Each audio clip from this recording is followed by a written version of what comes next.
it's not a sexy product. It is not a sexy product. But when you think about, the opportunity to arguably create a solution for something that you care very deeply about, and solve a lot of the pain points that exist.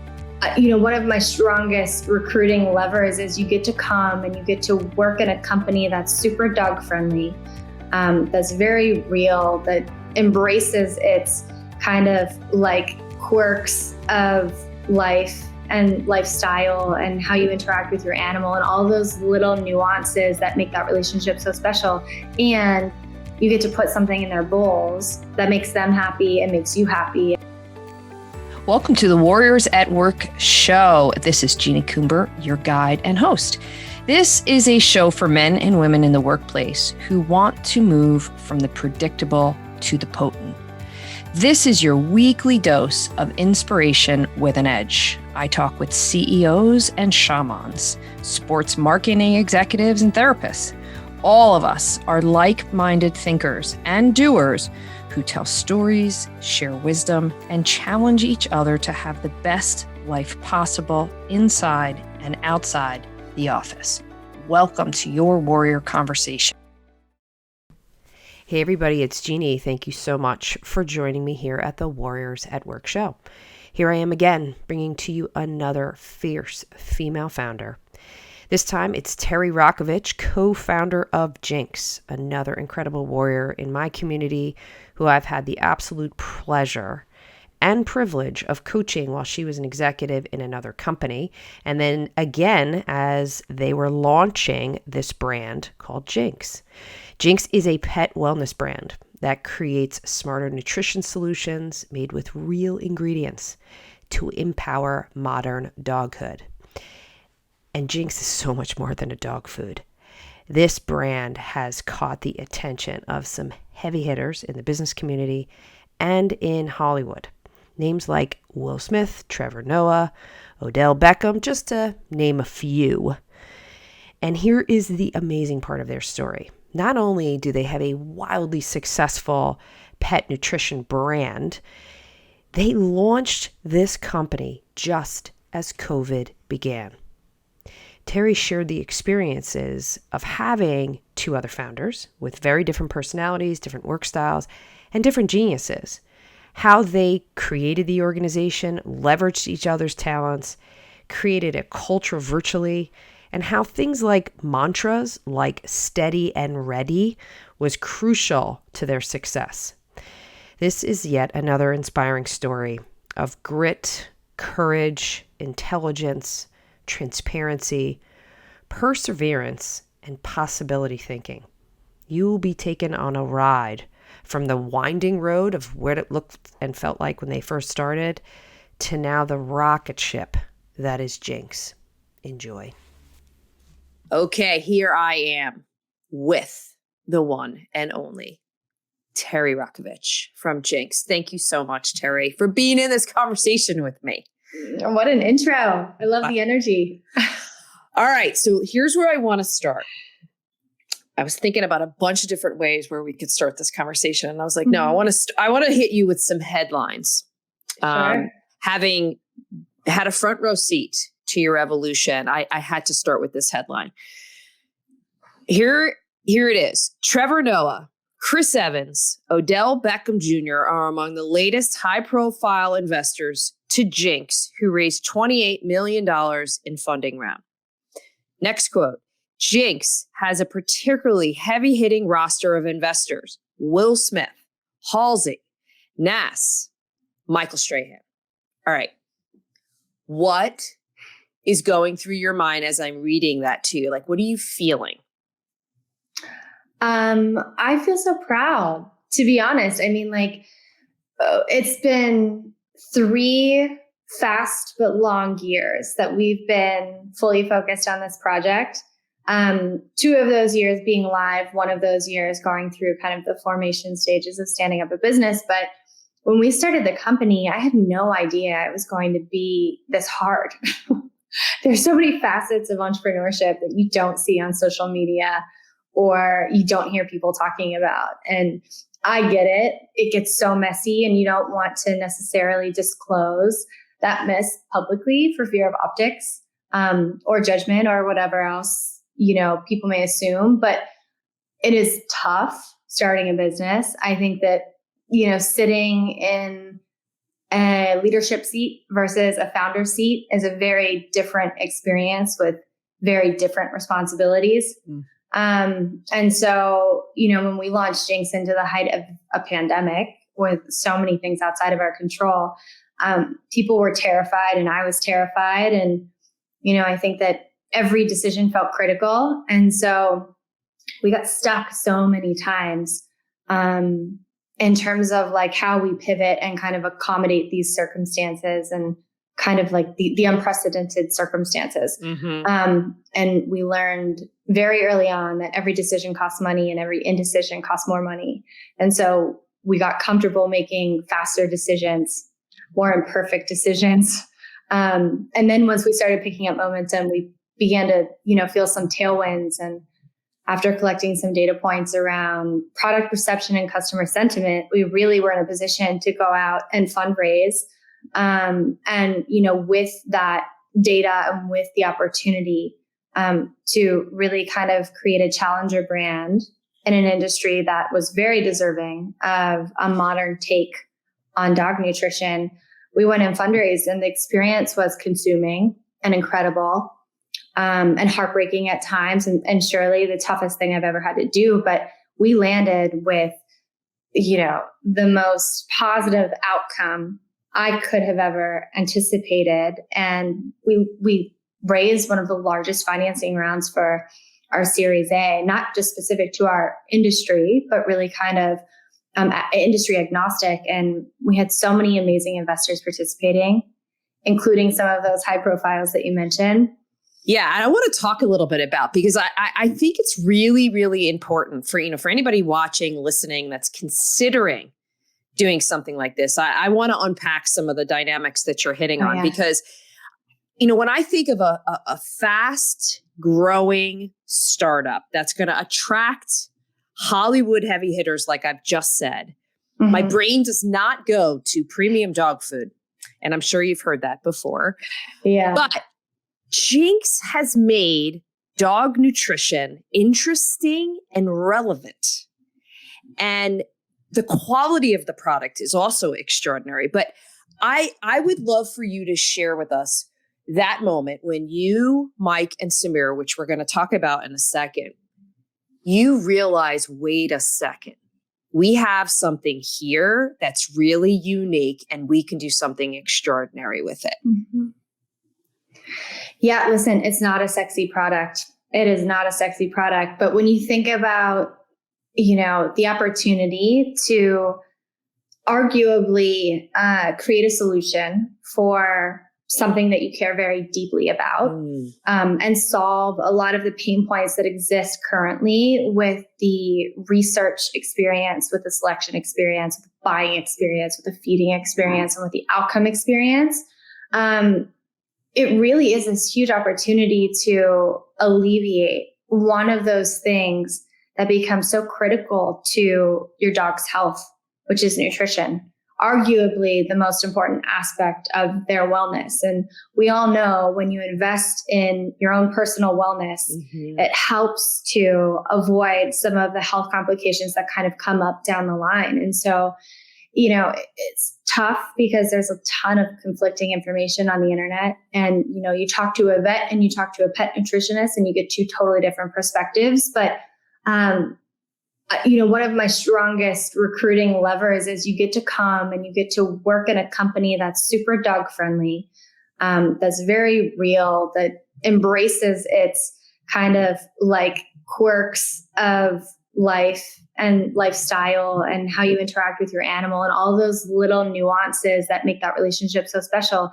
And you get to put something in their bowls that makes them happy and makes you happy and really gives them the best chance at longevity and creating a life where they can thrive. And so like the product format itself, not sexy, but when you think about extrapolating that and creating a brand with equity that you can trust to feed your animal, and take out some of the confusion in terms of the selection and buying process. I think that we're really purposely focused on solving for those pain points and then also putting something in bags that we're really proud of. So think about all of the pitches that you've been a part of, right? All of the fundraising efforts. I would love for you to share a little insight with us when you were doing you and you were talking about the product, and obviously you have a lot of passion, you have a personal connection to how important this is. All three of you do. What do you think was the differential? What did you think moved them to it? Oh yeah, this is definitely something I want to invest in.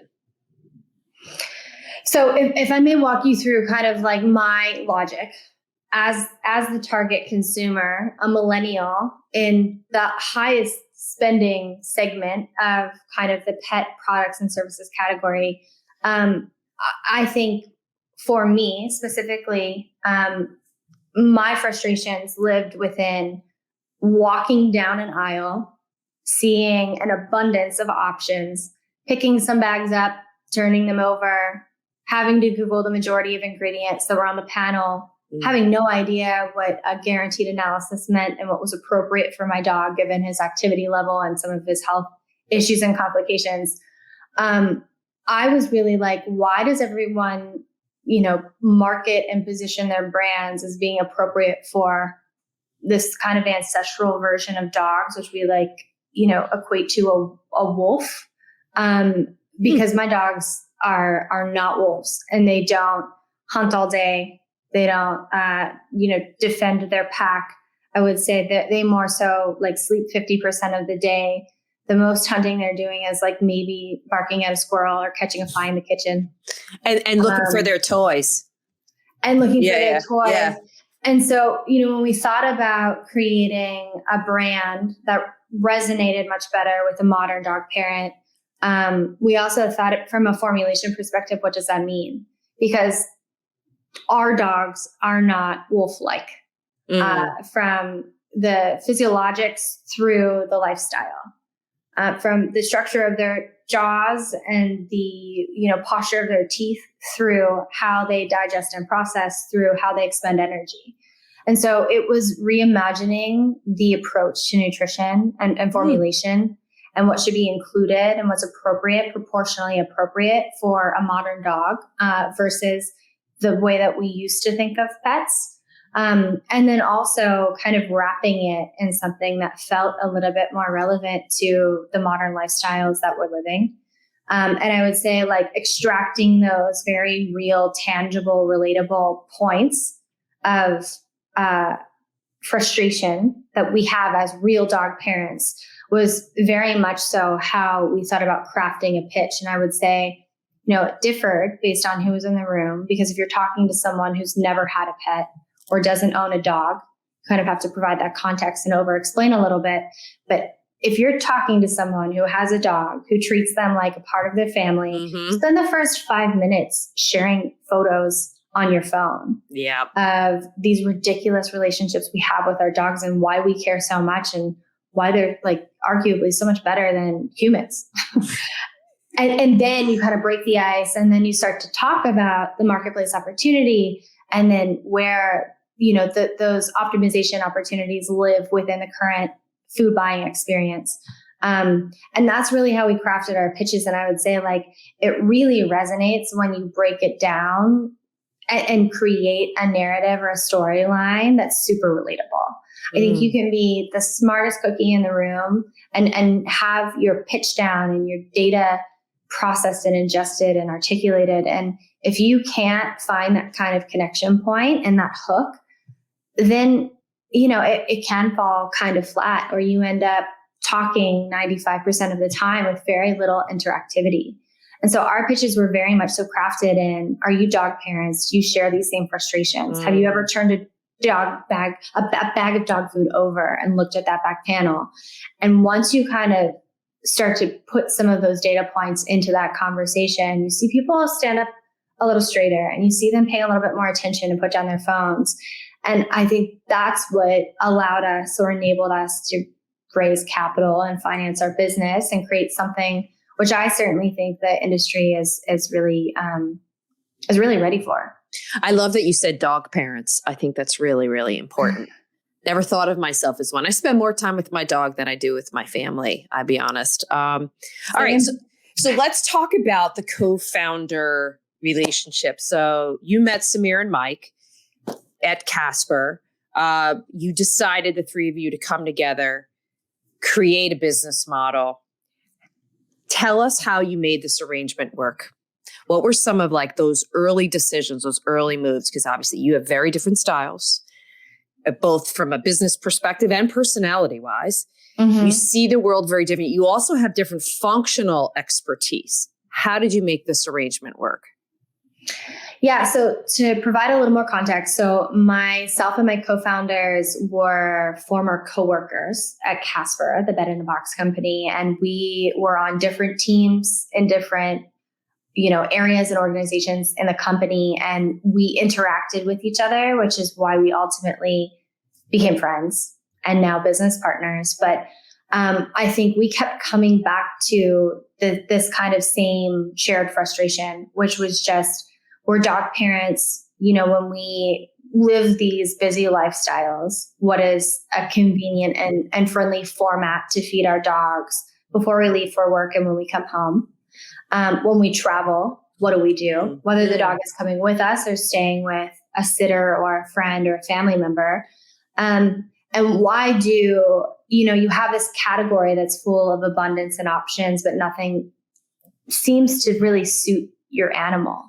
And so I think having this kind of shared passion around solving for a problem that we were all experiencing, and then upon doing some research, realized it was a frustration that bubbled up to this cohort of customers, which were millennial dog parents. I think we got really passionate about the idea and creating something that truly could solve some of these problems that people were experiencing.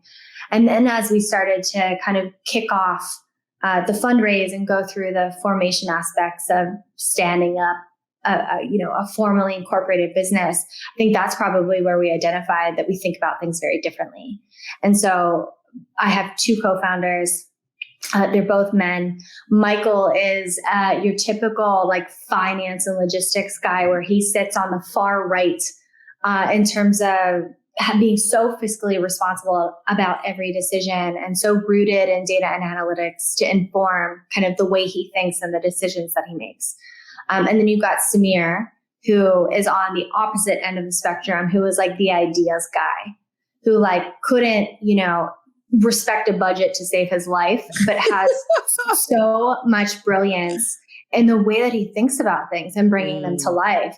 And then I'm kind of somewhere in the middle, and I oscillate towards one side depending on the risk profile.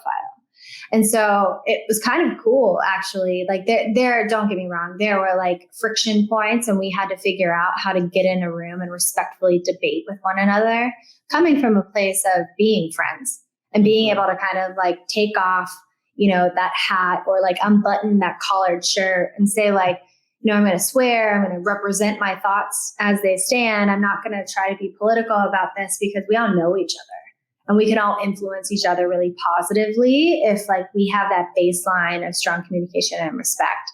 And so I would say it took a couple of reps, but we definitely got to a place where I think we learned to communicate better, respect each other's ideas, delegate responsibilities across the founding team, and really create like very clear swim lanes where people were able to own certain aspects of the business or the project and be successful, because that's where they could add the most value. And so it was a process, I will say, and having to wear. I remember this. You were intimately involved and refereeing, but I think wearing so many hats, those hats being former coworkers, then really good friends, and then business partners. You just tend to have to figure out like which kind of quality to lean into depending on the circumstances. And what I mean by that is, if you are living in the same house, which we had rented a house in West Hollywood, lived upstairs, worked downstairs. You're eating breakfast with these people, lunch with these people, dinner with these people. You're, plugged into the project 14, 15, 16 hours a day. You're going and having a drink. You're traveling together. You're going on vacation together. Like there's no boundaries. And so you really have to figure out how to create some structure within that like very kind of complicated dynamic. And I think, after a year, I think we finally started to get our feet under us. And then after another year, we're just kind of like, this is where we can add the most value in our business. And we're all marching the same direction and we all want the same outcome. How we get there might be differently. But let's trust each other in that mission and in that journey. And, if we need to talk about things and have hard conversations, no problem, because we trust each other. We've got solid communication skills and the camaraderie is really strong. Just to reflect something back that really struck me. So I'm so glad you said, establish certain level of communication. You respected each other's swim lanes. The other thing that the three of you did really well, and it was through a lot of ups and downs, is you figured out how to resolve differences. And I think that was a crucial piece pre-launch in particular. I mean, which we're going to get into in just a second. So you had those also operating principles and values very early on. You had set that stage. Having the Casper experience really also helped solidify that. So then here you are, early 2020, ready to rock and roll. You launch, COVID hits. I mean, I can reflect back and was just stunned that was the timing that you all had to operate in. But think for a moment how that experience helped you come together as a business, as partners. I would imagine it helped you to develop just a tremendous sense of camaraderie and connection and trust and value for each other to go through such an extraordinary, you climbed a mountain out of the gate. But I don't want to put words in your mouth. So tell us in your words how that helped inform and influence your whole journey. Yeah. So listen, we spent a year basically planning, doing research, going through production runs, assembling industry experts to help guide us in terms of like product innovation and strategy, architecting like a marketing playbook and fundraising and figuring out how you're going to finance this business, because we're in an industry where there's very high minimum order quantities. And so it's not the type of thing where you can just say like, how much do you have in savings? Like this is like a 6-7 figure business just to meet bare minimums. And so I would say like, wow, it doesn't sound like a long time, a year of planning and kind of guesstimating and surmising felt like a very long time to arrive at a place where we felt so confident about what this would look like post-launch, when we were like in the real world collecting real data points. And I think, the timing was something so far beyond our control in terms of soft launching the business in January of 2020. More formally starting to promote it about a quarter later. But truly like stepping into a world where people were terrified and buying behaviors and habits like fully shifted to online. So we were well positioned in the sense that we had an e-commerce model that was grounded in kind of subscription, where you could set it and forget it, have this very kind of like heavy but replenishable product show up on your doorstep at your chosen frequency. However, our marketing playbook was scrapped. We wanted to do so many cool things that felt like great opportunities to truly activate a community and acquire like those first 1,000 customers and then unlock the next 1,000 customers and build and amplify and create a network of advocates and brand loyalists. But the reality was we couldn't do anything in person. We truly had to be very careful with how we thought about expenditures and how we funded the cost centers in our company, how we build frankly, like a culture digitally. We hired a lot of people that we never met. we never had the chance to shake hands with anybody or have a beer with someone. And so it was like every aspect of launching the project and then trying to grow the project responsibly shifted. And we had to kind of come together and figure out how to lock arms and do that successfully and make faster decisions. So, it was tough. It was really tough. I think even with some of the tailwinds that we had, with the buying behavior shifting online. So people like who has historically bought their staples in store started to purchase them online. A lot of doors closed and lights went off in stores indefinitely. And so we benefited from that. People were adopting pets to keep them company while they were I'm in one isolation. of them. That was me. Yep. Mm-hmm. And so, I was too. I had a foster program going on, and one of those fosters was a total fail, and he's like sleeping on the floor right next to me. But there was a lot of things going in our favor. And then there were a lot of things that we just frankly had to kind of like scrap and recreate and figure out. And I think that's probably once we got through the understanding, like this pandemic isn't going away anytime soon. And frankly, like the political environment was becoming more chaotic because the election was impending in 2020. And we just had to figure out like, how do we serve against our mission? We fundraised against a mission, which was basically getting a healthier alternative of dry format foods in more dogs' bowls. Because the reality is the majority of people feeding their dogs feed a dry format food. So how do we optimize that? How do we improve it? How do we push it further and put something in bags that's better for our dogs? And how do we go back to that and figure out, like, even if we're starting smaller and unlocking growth at a slower rate because of some of these constraints, how do we do that in a way that serves our original intention or our original mission? So I think what we did was we came together and frankly, like we accepted the realities and kind of hardships of our position. And from there, we just started making like more thoughtful decisions as like a really unified co-founding group. So when you reflect, the three of you, I'm curious if you've done this. So you're coming up to 3 years. Mm-hmm. Actually, you would have just celebrated your 3 years, right? In January. Yeah. So did you reflect on, okay, let's talk about high, low, low? Yes. And was it the launch of that business that was the high and the low period, or what came up? I'm curious. Yeah. So I think that this kind of timeline also corresponded with the close of our Series A fundraise. And so I spent the better part of 2021 really like on the campaign trail, as I call it, which was really looking to secure financing for our business for the foreseeable future. So the next, 18 to 24 months. And with that, I was really extrapolated from the business. And kind of operating in this ecosystem I knew what was going on, but like my eye was on like truly being capitalized and making sure this company could live another day, because we had a host of opportunities in front of us, which just frankly required cash. And so this was, as 2021 was closing out and we were marching toward our third year of incorporation, and getting just really ready to celebrate that milestone. And so we took a trip together, myself and my partners.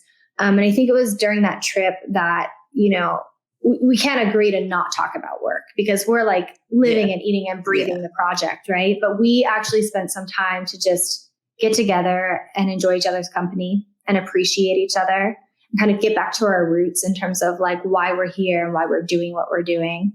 And I would say like differences aside, just truly kind of experience and acknowledge what has happened over the course of these past 3 years. And I think it was less of a let's compartmentalize things as highs and lows and just truly like have an appreciation for this experience. And I think that trip was great because it was mostly celebratory, but also like, there's stuff that came up that especially we went to Vegas, by the way. I should have prefaced this whole conversation by we went to Vegas. As you should. The land of unknowns, where like, your spirit has no choice but to come out in its purest form. And so, oh my God, that's a great tagline for Vegas. But we went to Vegas and we just had like a really magical time together, having, kind of done this like mini and informal retrospective on what the 3 years have been leading up to this moment. And being so close to the finish line in terms of closing this fundraise out and being able to kind of celebrate 3 years on a project that we're also passionate about was really special. And we covered the highs, we covered the lows, we covered everything in between. But I would say it was a nice kind of moment to maybe like catch our breath and reconnect as a founding team. Because the reality is like we're still working from our homes. And while we get together occasionally and our dogs have a chance to socialize, and we can kind of share sentiment outside of the project that we're also committed to, the reality was like we had a chance to just really appreciate where we are and what we have, regardless of what the future looks like. And I think that was very meaningful in terms of, our working dynamics and our relationship and how we think about just generally like how to be better. Just be like more human. Yeah. Like, who are you? How are you? Which leads me to my next question. You're wildly intelligent. You have so much talent. You have such a sense of business, but you're also very, very creative. And you use the word spirit. And I want to build on that because I'm curious, as CEO, how do you balance intellect with intuition? That's a great question. And that was a very generous build. So thank you for that. You're welcome. I mean it.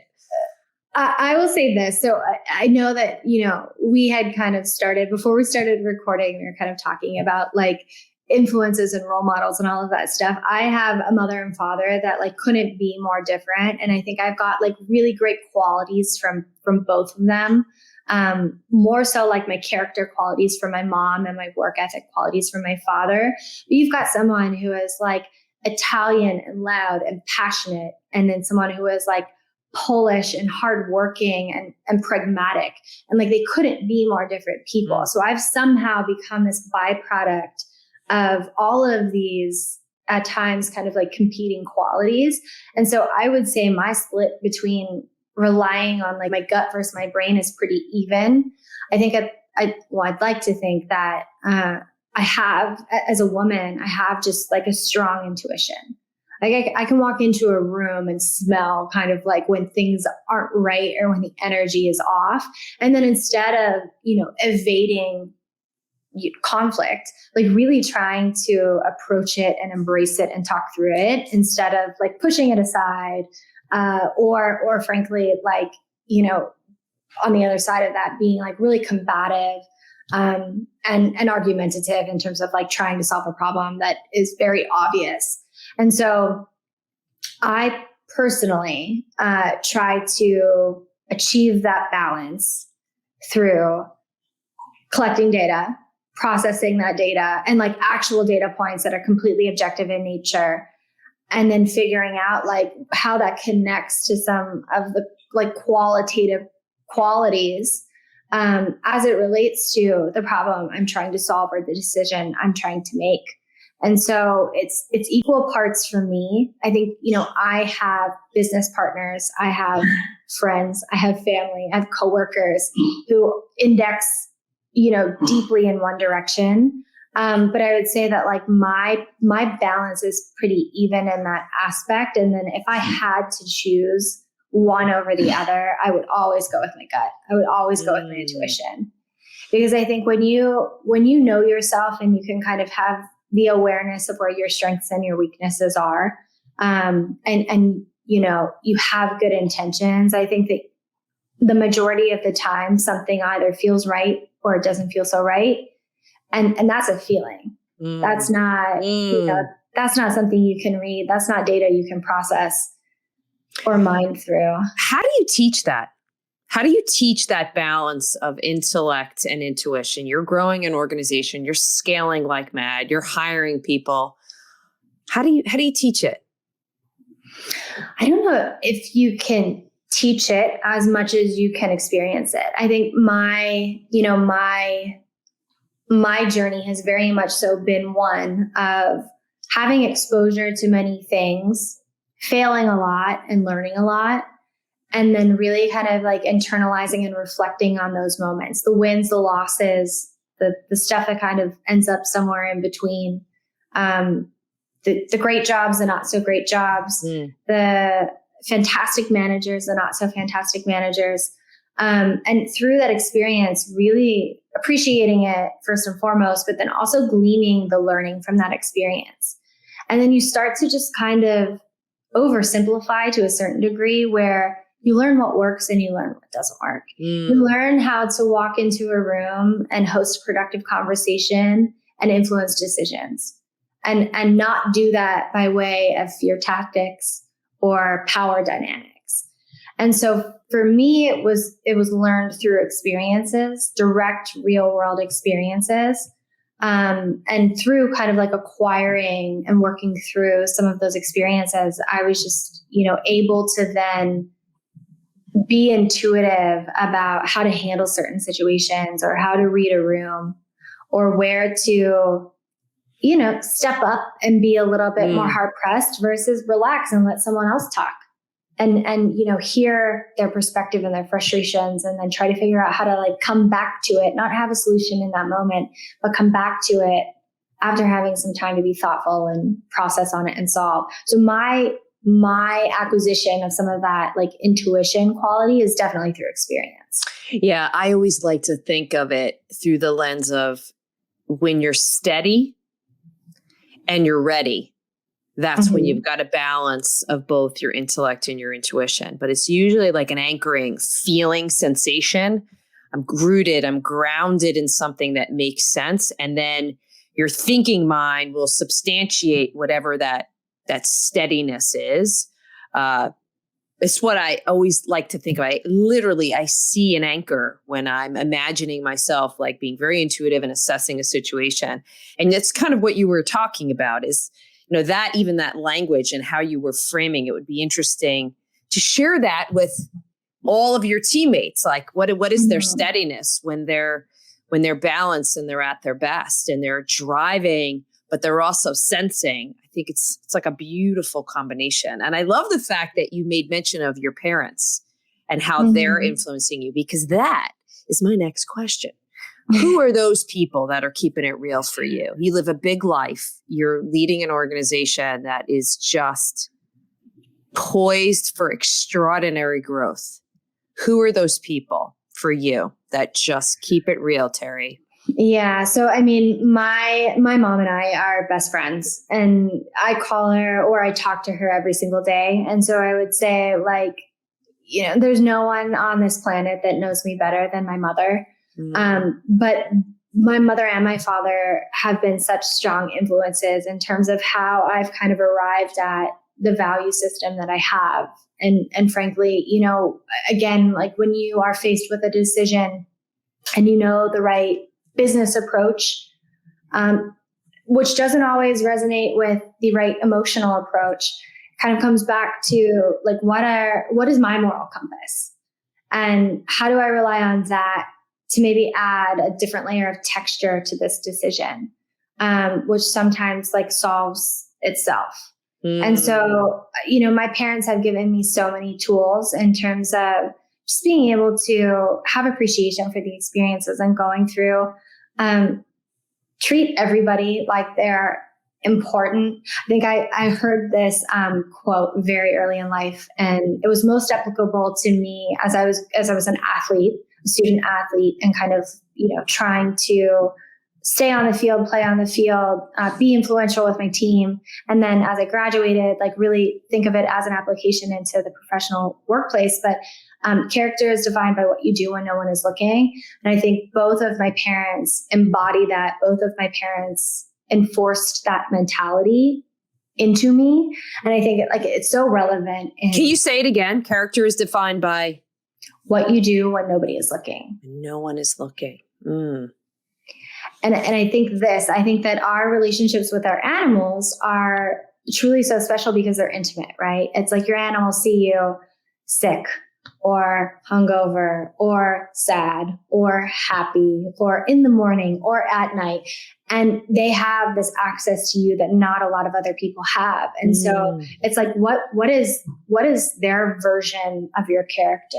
Like if a dog could talk, what would it say about you? That's a brilliant question. Huh. It goes back to just like, what is the root of your character when you're not like putting on a show, or you're not trying to impress, or you're not trying to kind of like harness your leadership skills and motivate people. And so that is something my parents very much so instilled in me that I try to kind of come back to, especially when it feels like there's some chaos.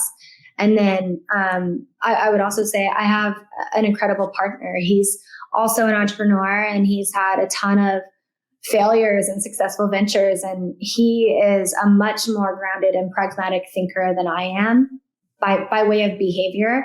And so I constantly go to him and I'm just kind of like, this is the situation. Like, how would you handle it? How could I be better? Or he'll even like walk into the room while I'm on a call, and, won't give me feedback in the moment, but like later that night over a glass of wine, be like, I heard you say this and I think you could reframe it and it would resonate differently if you said it like this. And he's been through the trenches. He kind of knows, some of like the darker areas of entrepreneurship and being a co-founder. And so I really respect and appreciate his opinion. And I would say between like those three people, my co-founders and then my friends, like I've got an incredible network of people who just keep me honest and keep me real.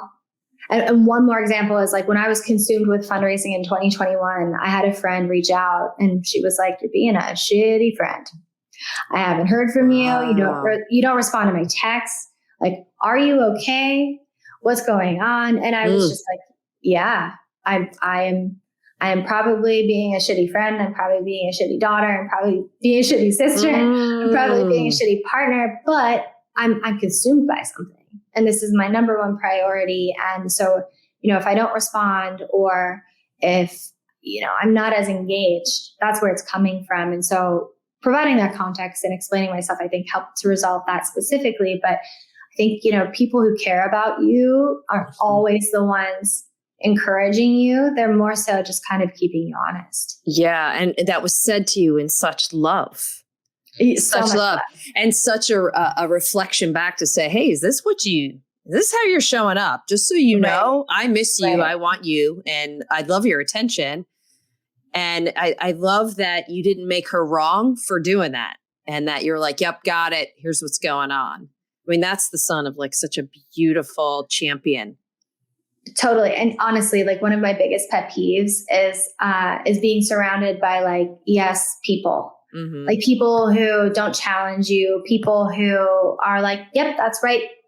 We'll delegate and we'll go. I think that like when I receive constructive feedback, I thrive because I'm like, wow, like you've got the boldness and the confidence to say something that, may not resonate, isn't easy to say, certainly isn't like a compliment or like a favorable piece of feedback, but that's the stuff that I really do cherish. And I think that, in any relationship, someone who can kind of have these hard truths and deliver them with so much great intention and love is so important. If you don't have those people in your life, then I don't know what you do, because, you're in your own internal echo chamber. And without having that kind of external perspective and feedback, it's tough. It's like you don't know when to step away from the sun and just kind of like take stock of where you're at. Yes, it's like a temperature check. Yeah. And getting that perspective is absolutely crucial. I mean, as an evolved person, that's kind of your pathway, your oxygen mask that's going to get you to the next place, is to always be thinking about the people around you. They're a part of your experience too. They'll help you inform your next decision. So here's what I want to do. Here's going to be my last question. And then we're going to go to a fun way to wrap this up. Great. Look out into the future, Terri, and tell me what you see. Imagine the business landscape. What do you see as Terri, CEO of Jinx? And how does Terri and Jinx want to influence that future? That's a great question. So I think this, and I think, maybe I'll start from a place of, frankly, where I started 3.5 years ago before I even committed myself to the project. I was like, if I'm going to throw myself into something, be a founder, be a first-time entrepreneur, it has to be something that I'm super passionate about. Like, then you inventory, like, what are your real passions, right? And so I kept coming back to, like, I'm an animal lover. And why am I an animal lover? Because of, like, my connection and my need to surround myself with, like, all of these companions who adore me as much as I adore them. And what do I want to do to kind of improve the way that we think about our animal companions, as friends, as relationships, as parts of our family? And I kind of keep going back to the place where, because I'm an animal lover, I want to advocate on behalf of the things that cannot advocate for themselves. So when I think about that, like, and my journey to kind of get to where I was or I am, it's like I've done some fostering. And, I think I adopted one animal each year I was in college, and I wound up with like 3 cats and a dog. And my parents were like, you gotta move out. But I go back to it and I'm just kind of like, there are needs that across the spectrum in terms of controlling the pet population and putting and enforcing regulations around breeding, and also enforcing law around animal abuse. And those are the things that make me so passionate about what I'm doing, because what I'm doing is building something significant that will give me a position to take on the things that I care deeply, deeply about. And so from that position, hopefully I can enable some real change instead of like taking a cat in or, creating my own like in-home fostering program for dogs. And having this like revolving door of animals. It's really like taking a position on animal advocacy. And so I want to build something that I'm proud of, but beyond that, I want to build something that potentially, like, in the smallest, slightest way, changes the way that we think about things as it relates to animals and caring for them, and just rallying on their behalf, because the reality is, like, these are animals that cannot speak up. They don't choose their food. They don't choose their owners. They don't choose the way that they're treated. And so I think having like the smallest hand in improving that, I think would make me so fulfilled as a human, like absent of co-founder and CEO and all of those things that come along with the job. They would just make me really happy as a human. So I want to build something significant and, frankly, like challenge an industry that's been operating in a very antiquated way for a very long time. But then with that position, really influence the way that we're thinking about animal advocacy and instating some real change around getting in front of problems, instead of trying to kind of like, work from the bottom up. Oh, I love that. Love that. All right. We're going to end with a fun speed round. Ready? Cool. Let's do it. Favorite word? Fundraising. No, I'm just kidding. I'm just kidding. That wasn't my real answer. So one word that I love, like I love the way that it rolls off the tongue, and I try to probably insert it like inappropriately, like where it doesn't belong, is gravitas.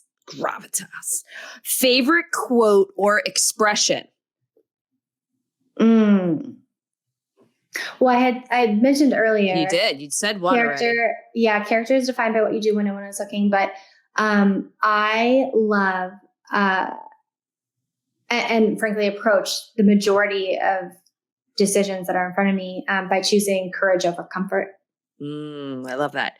Pet peeve. You also talked a little bit about this, but I'd love a pet peeve. Well, if I'm being honest, I have a lot of pet peeves, but I think one that comes up both personally and professionally is I endear it with this term, which is special snowflake syndrome, which I've never heard that. Stay with me. It's kind of like rooted in having entitlement around like specific assumptions. Got it. East Coast or West Coast? Oh, this is easy. The left coast is the best coast. Oh my goodness. And you're from Pittsburgh and you just said that. Okay. Sports car or practical ride? Oh, a practical ride. I have to take my dogs everywhere, so they have to be able to fit in the back seat, which means the car needs to have a back seat. Okay. Most influential person in your life? My mom and my dad, single-handedly. Okay. Last question. You can have dinner with anyone you want, alive or dead, doesn't matter. Who would you choose and why? This is so good. So I've had this question asked to me before, and I've had a different answer, I think, every single time it's been asked.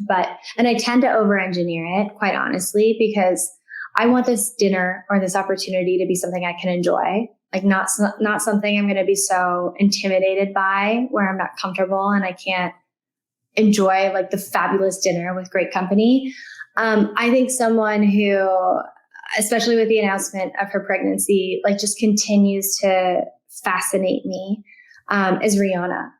And I say her, yes, 1,000%, because she's an advocate in her own right. She's a businesswoman. She's an entertainer. She's a musician. She's an actress. She's a designer. She's a storyteller. Like she's all of these things. But I think why she strikes me as like so impressive is because she's original and she's unapologetic, and she's focused on things that matter. And so she's obviously had this tremendous career and like, you know, is a celebrity in her own right and constantly in the spotlight. But I think that through that, she's had these things come up, like a devastating relationship, and some just hardships that she's faced, you know, being a woman in her industry and trying to do things outside of her industry. And I think that they didn't destroy her and they made her stronger. And I think like it's fantastic to see that resilience and that determination. And I think she's such a great example for so many people. And you describe her with so much passion, and many of the attributes you just articulated is exactly how I would describe you. So I'm so happy you made mention of her. So Terri, I am so, so grateful for you sharing your story here and walking us through your life and your successes. And I can't wait to see what happens next. Thank you so much, Jeannie. It was a pleasure. Thank you for joining me for another episode of the Warriors at Work show. If you are interested in learning more about what we do at the Warriors at Work show and platform, be sure to go over to my website, Jeannie Coomber, and subscribe to my monthly Warrior Playbook newsletter. I share everything that I'm up to month by month, as well as some lessons and insights that I've learned. I'm also interested in hearing any feedback you have about this conversation or future topics. So reach out to me directly on jc@jeanniecoomber.com or on LinkedIn. Be sure to tell your friends and your colleagues about this Warriors at Work conversation. Subscribe, review, and rate us. It's the best way to get this message out into the world. Be well.